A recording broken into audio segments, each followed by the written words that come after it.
Hello అండి. మా బాబు మొన్నటి నుంచి దొండకాయ ఫ్రై చేయమమ్మీ అని అడుగుతున్నాడు. దొండకాయ కొబ్బరి ఫ్రై. అట్లా అని దొండకాయ ఫ్రై చేసిన నిన్న. ఫస్ట్ తాలింపు దినుసులు అవి వేసుకొని తర్వాత ఉల్లిపాయలు వేసుకున్నాను.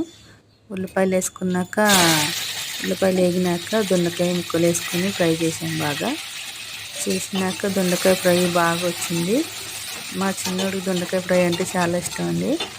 అట్లని దొండకాయ ఫ్రై చేయని ఎప్పటి నుంచో అడుగుతున్నాడు నన్ను. అట్లానే నిన్న దొండకాయ ఫ్రై చేసి దొండకాయ కొబ్బరి ఫ్రై చేసి ఇచ్చానండి.